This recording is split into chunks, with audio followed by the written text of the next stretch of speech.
After basically a runaway Heisman win, one of the best statistical quarterback seasons ever in LSU history, and leading his team to the #1 seed in the college playoffs, Joe Burrow has pretty much emphatically made himself the #1 overall pick coming into this next NFL draft. Now, most people believe that, you know, with the records right now, if the draft was to start today, the Bengals would be the #1 pick, would have the #1 overall pick. And many believe it's time to move on from Andy Dalton, and it's time for them to go get themselves a quarterback. And that quarterback will be no other than Joe Burrow. So what we're going to do here today, we're going to go ahead and simulate his NFL career here on Madden 20, see if he could become, you know, an MVP, a Super Bowl champion, you know, a perennial Pro Bowler, just to see if Joe Burrow can get the Bengals in his career over the mountaintop. Now you see right out the gates, he's got the Superstar X Factor. He's coming in as a 77 overall, 24-year-old rookie. His ratings: 90 throw power, 80 deep accuracy, 86 medium accuracy, 90 short accuracy, 88 throw and run, 85 play action, 80 under pressure, 76 break sack, 80 speed, and 85 excel. Injury and stamina are high, and his toughness is high as well. Looking at his weapons that he has amongst him here on his first NFL season, surprisingly, the Bengals decided to move on from AJ Green. So his #1 receiver is Tyler Boyd. His #2 guy is John Ross. His #3 guy is I don't know his name, is Tate. Is Alden Tate. You look at his offensive line, definitely needs some help. He still has Tyler Eifert. His best lineman is his center, and he's got a bunch of 60s and low 70s around him. So hopefully throughout the draft, the Bengals can put a decent line around him and get him some more offensive weapons. And Joe Burrow can help lead this Bengals squad to the NFL playoffs. Last year, this Bengals team went 1-15. Any 2 wins will make an improvement, you know, to the Bengals season, and that will be solely probably on Joe Burrow. But let's hope he can at least get them to 8-8. Let's go ahead and simulate the first season. All right, so in Joe Burrow's rookie season, he does help the Bengals improve to 8-8. They're just going to miss out on the playoffs, but let's go ahead and take a look at what his stats are looking like after season #1. So in Joe Burrow's rookie season, he throws for 3,600 yards, 319 completions, 30 touchdowns, to 8 picks, 70% completion percentage, 224 yards a game, 108 QBR, sacked 25 times. His leading rusher was Joe Mixon with 1,300 yards. His leading receiver, Tyler Eifert, 74 catches, 832 yards, 7 touchdowns, 62 catches for 791 for Tyler Boyd. Taking a look at yearly awards here in the AFC. Joe Burrow does easily win Offensive Rookie of the Year. He beat out J.K. Dobbins and Trey Sermon. Coming over here to best quarterback, Joe Burrow does have a top 10 finish, but he's not quite where he needs to be. All right, boys, here we are for season #2. Joe Burrow is now at 82 overall. His throw power goes up 1. A few of his accuracies go up a little bit, but for the most part, all of his abilities are still the same. Looking at his offensive weapons, still Tyler Boyd, no more John Ross. Alden Tate is his #2, and rookie Justin Jefferson from LSU, his teammate, is now his slot receiver. Offensive line still needs some work, but we're going to see if we can improve on that 8-8 record that they had last season. All right, so at the end of season #2, the Bengals digressed a little bit. They went 7-9, but Joe Burrow improved his play a little bit. He threw for 4,000 yards, the same 30 touchdowns, but he threw 6 more picks at 14.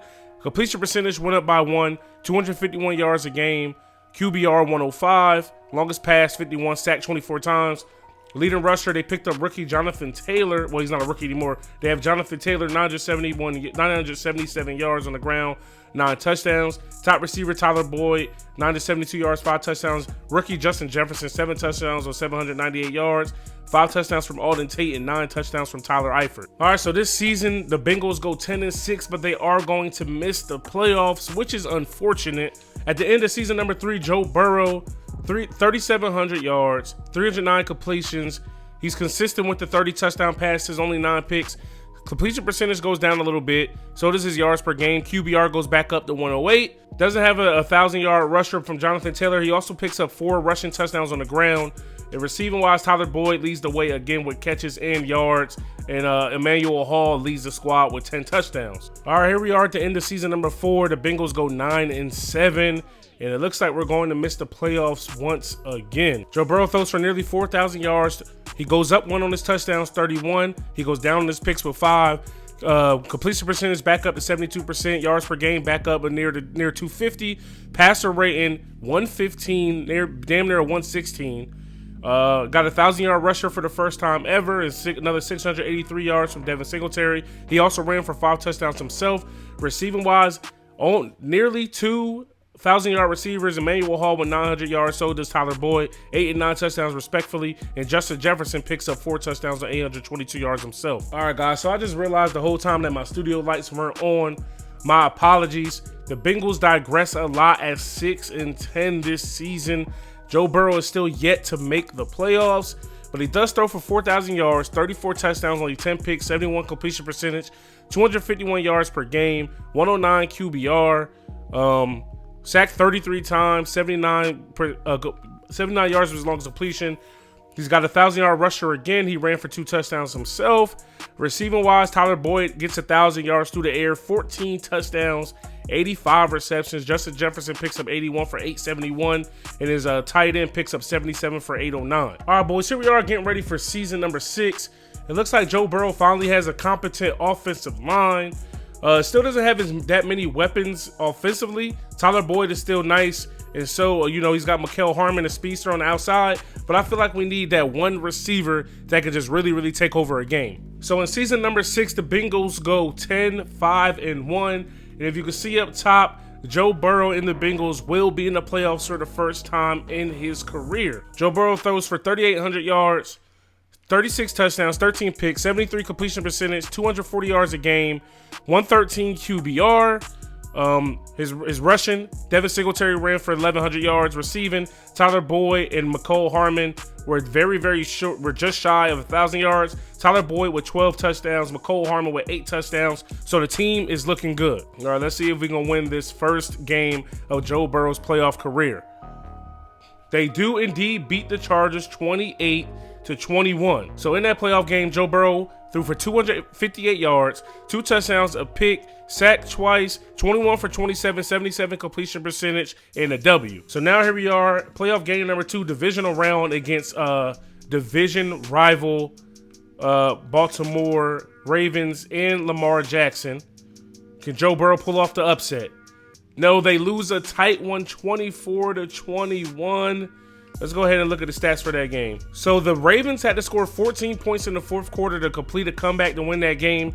Lamar Jackson threw for 291, 2 touchdowns, no picks. Joe Burrow threw for 255, was 21 for 25, but he didn't throw any touchdowns in the ball game. That's the difference maker.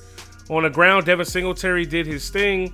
Jordan Howard and Lamar Jackson did their thing on the ground for the Ravens. But Joe Burrow, even though he didn't have a passing touchdown, he did have a rushing touchdown along with Singletary, Bird, and himself. So that's where the 3 touchdowns came from. So we're simming the next season now, and in Joe Burrow's first playoff appearance, he did get a playoff run in his first time in the playoffs, so that's definitely a plus.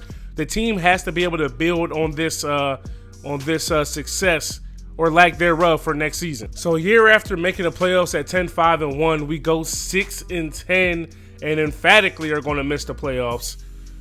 Take a look at Joe Burrow's stats: 3,700 yards, 26 for 13, only a 68 completion percentage, 235 yards a game, QBR under 100 for the first time in his career. He had another 1,000-yard rusher with Devin Singletary, and Tyler Boyd and Mecole Hardman, and his tight end Floyd Lennon all played well. So another losing season for Joe Burrow in the Cincinnati Bengals at 7-9. Joe Burrow throws for 3,800 yards, 28 touchdowns, 9 picks, 73 completion percentage, 240 yards a game, QBR of 108. Devin Singletary ran for 1,000 yards again. Tyler Boyd caught 84 balls for 1,000 yards and 11 touchdowns. So at the end of season number 9, Joe Burrow throws for 3,800 yards again, 28 touchdowns, 9 picks, 73 completion percentage, 240 yards, 109 QBR. But the squad finishes with another losing record. And if you could see through the years, it has not been the offense's fault. As Tyler Boyd catches 100 balls for 1,200 yards and 11 touchdowns for the second straight year. I mean, the offense is balling out, but the defense has got to be the reason why we're losing the game. Because Joe Burrow isn't turning the ball over. He's around 30 touchdowns every single season, but for some reason his team can't win ball games. All right, boys, here we are in season number 10, and the Bengals have made the playoffs for the first time in a long time.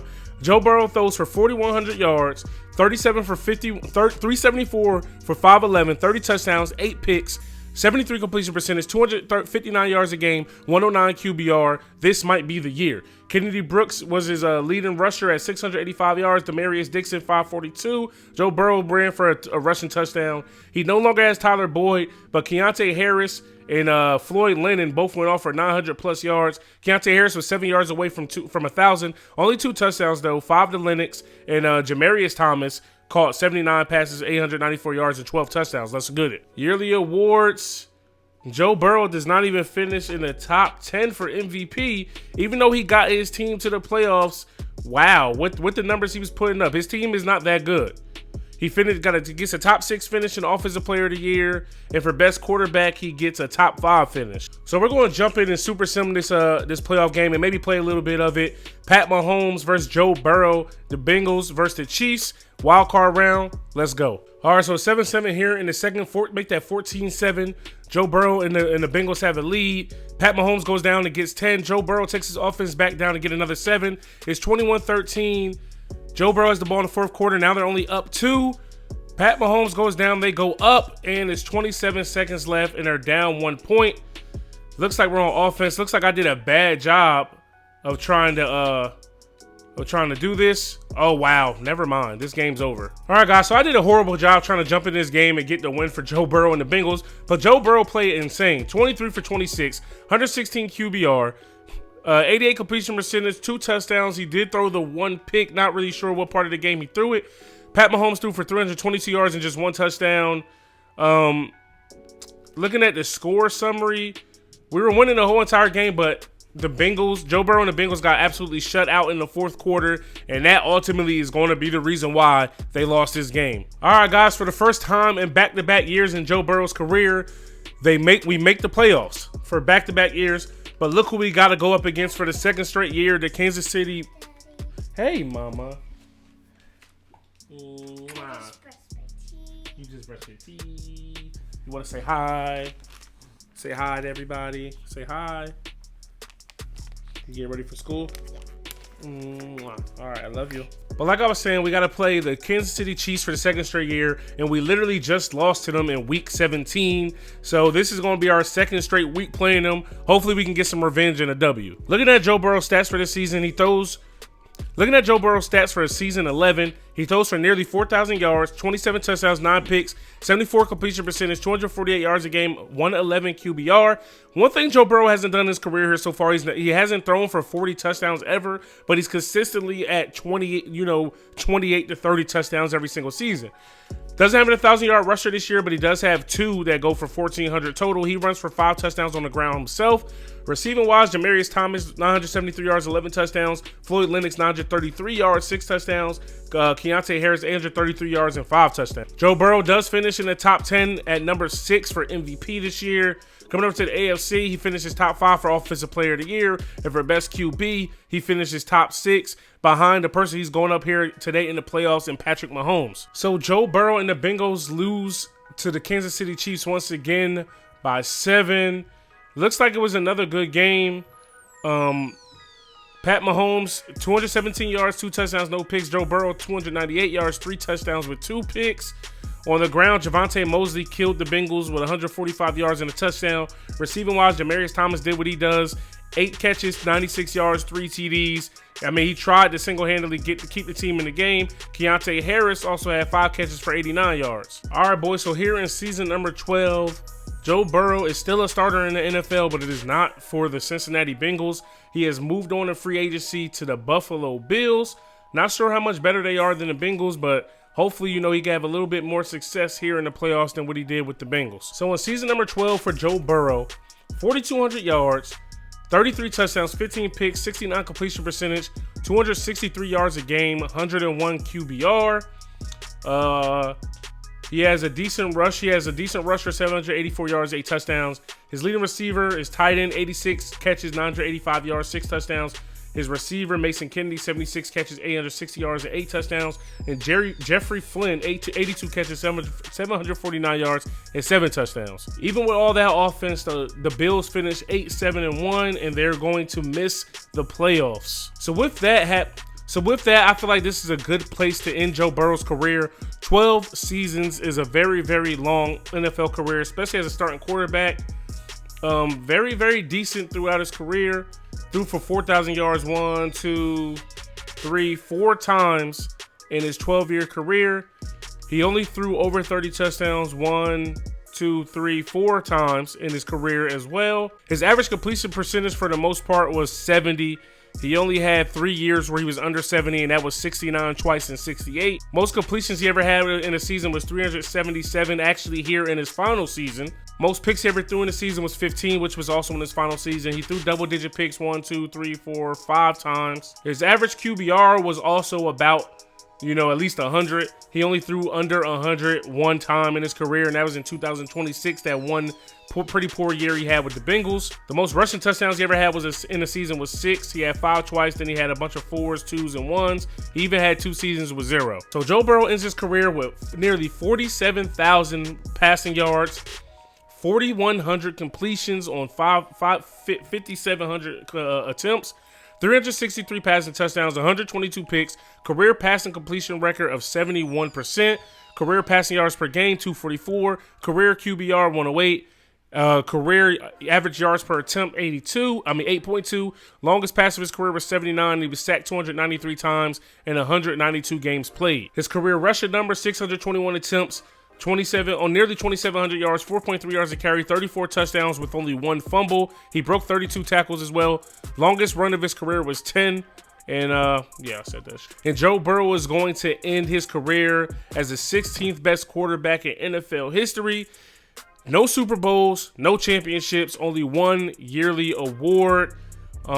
He had some good numbers for a number 1 overall pick, but was it godly and Hall of Fame like? I'm not too sure. Maybe his passing numbers alone will get him in there. His awards, he was the number 1 overall pick. He won AFC Player of the Week one time in week 4, and another time in week 15, and then he was the 2020 Rookie of the Year. Now, if there are any other players that you guys want to see me do, be sure to let me know down in the comment section below. And also, I have Chase Young queued up and ready to go. You guys just let me know if that's something that you want to see. Hopefully you guys enjoyed this episode, man. If you did, stop and smash that like button. Hit me up in the comment section below. Subscribe if you're new. It's your boy, Uncle Sam's Reject, arcadegames.com. I'm out of here.